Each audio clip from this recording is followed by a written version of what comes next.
జై హింద్. రాష్ట్ర సృజనాత్మకత సంస్కృతి సమితి చైర్పర్సన్ శ్రీమతి తేజస్వి పొడపాటి గారిని మాట్లాడవలసిందిగా కోరుతున్నాం. ముందుగా వేదిక మీద ఉన్న పెద్దలు, విజయవాడ ఈస్ట్ శాసనసభ్యులు గద్దె రామ్మోహన్ రావు గారికి, గద్దె అనురాధ గారికి, నాటక అకాడమీ చైర్పర్సన్ గుమ్మడి గోపాలకృష్ణ గారికి, మాజీ మేయర్ శ్రీధర్ గారికి, చందన గారికి, రఘురామ్ గారికి, అలాగే వేదిక ముందున్న కళాకారులకు, కళాభిమానులందరికీ పేరు పేరున నమస్కారం అండి. ఈరోజు మీరు చూస్తే అద్భుతమైన పర్ఫార్మెన్సెస్ అన్నీ, 1, 2 అని కాదండి, ప్రతిరోజు ఇది కూర్చొని మన విజయవాడ ప్రజలకి అన్ని కళలను పరిచయం చేయాలి. ఈరోజు వస్తే ఇది మిస్ అయ్యామని ఎవ్వరూ ఇక్కడ నుంచి బయటికి వెళ్ళకూడదని ప్రతిరోజు కూడా ఒక క్లాసికల్ డ్యాన్స్ పర్ఫార్మెన్స్, ఇప్పుడు మీరు చూసినట్లయితే కూచిపూడి కానివ్వండి, కథక్ కానివ్వండి, భరతనాట్యం కానివ్వండి, లేదా ఈరోజు మ్యూజిక్ ఇన్స్ట్రుమెంటల్ చూశారు, ఎంతో చక్కగా వైలిన్ వాయిద్యాన్ని వాయించడం చూశారు. అదేవిధంగా మర్చిపోతున్న కళ అయిన తోలుబొమ్మలాట, బుర్రకథ, హరికథ కూడా మనకి ప్లే చేస్తున్నారు. అదే కాకుండా ఫోక్ పర్ఫార్మెన్స్, కేవలం పల్లెటూర్లలోనే ఒకప్పుడు ప్రదర్శించే కళ ఈరోజు పల్లెటూర్లకి వెళ్ళి చూద్దామన్నా కూడా దొరకని కళలను శ్రీకాకుళం నుంచి, అమలాపురం నుంచి, అనంతపురం నుంచి, చిత్తూరు నుంచి, కర్నూలు నుంచి ఎక్కడైతే ఆ కళ పుట్టిందో, ఏ కుటుంబం నుంచి అయితే ఆ కళ మొదలైందో వారినే స్వయంగా తీసుకొచ్చి మీకు చూపించే ప్రయత్నం చేస్తుంది ఈ విజయవాడ ఉత్సవం. అదే కాకుండా ఈరోజు మనం అందరం సినిమాలు చూస్తున్నాం. సినిమాలలో హీరోలకు పెద్ద పెద్ద ఫ్యాన్స్ అయిపోయి వాళ్ళ కోసం ఏదైనా చేసే అంత ప్రేమను పెంచుకుంటున్నాం.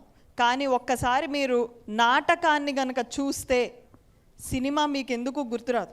అంత అద్భుతంగా ఇక్కడికిక్కడే లైట్ ఫోకస్లు కానివ్వండి, ఇక్కడికిక్కడే మీకు మ్యూజిక్ మిక్సింగ్ కానివ్వండి, మీ కళ్ళెదురే వాళ్ళు అభినయించి వాళ్ళ ఎక్స్ప్రెషన్స్ మీరు స్వయంగా చూడగలరు. నో రీటేక్స్, కళ్ళ ముందరే వాళ్ళు అప్పటికప్పుడు జీవించి ఆ పాత్రలో లీనమైతే ఎలా ఉంటుందని ఆ అద్భుతమైన పర్ఫార్మెన్స్ చూసే అదృష్టం కూడా మనందరికీ విజయవాడ ఉత్సవం ఇస్తుంది. మనం ప్రతిసారి కూచిపూడి డ్యాన్స్ చూస్తాం, ఇలాంటి పర్ఫార్మెన్స్లన్నీ చూస్తాం. నేను ఈసారి చెప్పబోయేది విన్న తర్వాత మీరు చూసి చూడండి, కోణం మారుతుంది. ప్రతి కళ కూడా మనం ఎప్పుడు చూసి దాని యొక్క గొప్పతనాన్ని మర్చిపోతున్నాం. ముఖ్యంగా కూచిపూడి మన రాష్ట్రంలో పుట్టింది కదా, మనకు దాని విలువ తెలీదు. కానీ 1990లో ఇందిరాగాంధీ గారి సారథ్యంలో దాదాపు 100 దేశాల ప్రధానులందరూ వచ్చి మన దేశంలో మీటింగ్ జరుగుతుంటే మన దేశంలో ఉన్న ఎన్నో కళలను తీసుకొచ్చి వారి ముందు ప్రదర్శించారు.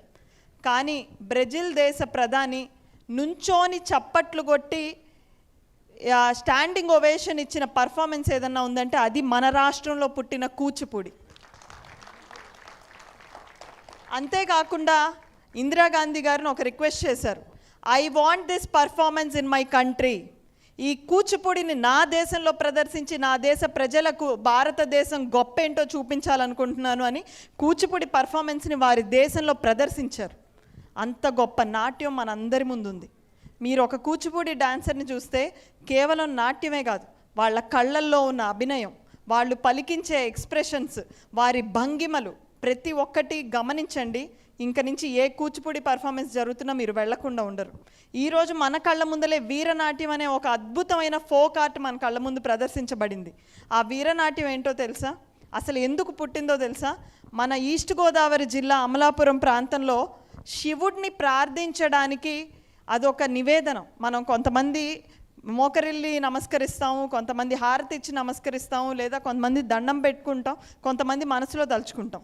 ఇది ఒక రకమైన దైవ ప్రార్థన. వారి భక్తిని శివుడికి చూపించే ఒక దైవ ప్రార్థనే ఈ వీరనాట్యం. ఎంతో వీరత్వంతో కూడి మనకి చూస్తుంటే వాళ్ళు అసలు ఎలాగ అంతసేపు ఆ నోటితో పట్టుకున్నారంటే అది భక్తి. దేవుడి మీద ఉన్న భక్తిని వాళ్ళు ఆ విధంగా ప్రదర్శిస్తున్నారు. అందులో ముఖ్యమైనది పెద్ద డోలు ఏదైతే పట్టుకున్నారో దాని పేరు వీరాణం. ఆ వీరాణాన్ని, ఎంతో బరువు గల వీరాణాన్ని, అతను చూస్తే చాలా సన్నగా ఉన్నాడు. ఒకసారి ఆ పర్ఫార్మర్ ముందుకు వస్తే వెళ్ళిపోయారా, డ్రెస్ మార్చుకుంటున్నారు. ఆయన చాలా సన్నగా ఉన్నాడు. అంత బరువైన డోలుని చుట్టూ తిప్పుతూ మన కళ్ళ ముందు అంత బరువైన డోలుని తిప్పగలుగుతున్నారంటే అది మన ఇండియన్ ఫోక్ ఆర్ట్స్ కానివ్వండి, మన ఇండియన్ ఆర్ట్ ఫామ్కి కానివ్వండి ఉన్న గొప్పతనం. ఇటువంటి కళలన్నీ మన కళ్ళ ముందుకు తీసుకొని వస్తున్నారు. విజయవాడ ప్రజలందరూ కూడా అదృష్టవంతులనే చెప్పాలి.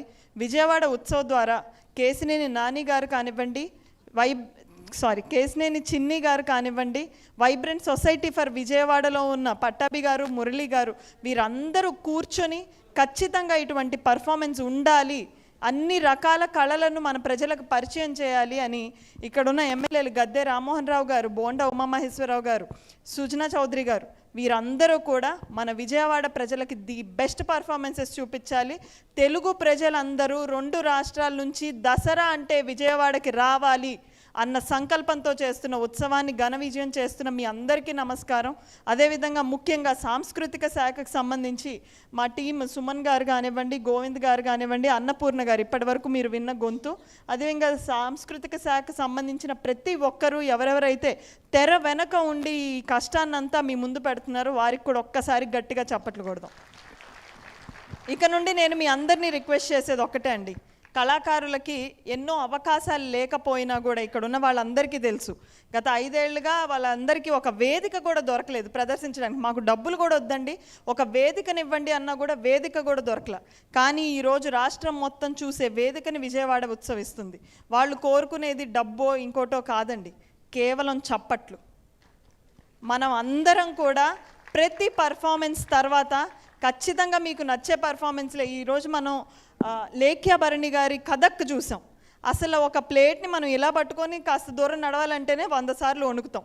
తను ఆ ప్లేట్ని ఎలా తిప్పిందో అసలు అది ప్యూర్ మ్యాజిక్ అండి, అది pure magic, pure art. So అలాంటి నేషనల్ లెవెల్ పర్ఫార్మర్స్ అక్కడే ఉంది లేఖ్యాభరణి, ఒక్కసారి గట్టిగా అందరూ చప్పట్లు. సో ఇలాంటి పర్ఫార్మెన్సెస్ అన్నీ మన కళ్ళ ముందు ఈరోజు ఉన్నాయి. వాళ్ళు కోరుకునేది కేవలం చప్పట్లు. మీరందరూ ప్రతి పర్ఫార్మెన్స్ అయ్యాక మీరు కొట్టే చప్పట్లు పున్నమి ఘాట్ వరకు వినపడాలి. అది మీకు ఇవ్వబోయే టార్గెట్. అందరూ ఎంజాయ్ చేయండి, ఆనందించండి. ఈసారి దసరాకి మీ అందరు చుట్టాలు వచ్చేస్తారు మీ ఇళ్ళకి, మేము విజయవాడకు వస్తాం దసరా వచ్చేస్తే అని. సో ఇలాంటి ఆనందాన్ని ఆస్వాదించి మీరందరూ కూడా 10 మందికి తెలియజేయండి మన విజయవాడలో ఇంత అద్భుతమైన వేదిక ఉందని చెప్పేసి. అందరికీ మరొకసారి దసరా శుభాకాంక్షలతో ధన్యవాదాలు. రాష్ట్ర నాటక అకాడమీ చైర్మన్ గౌరవనీయులు గుమ్మడి గోపాలకృష్ణ గారి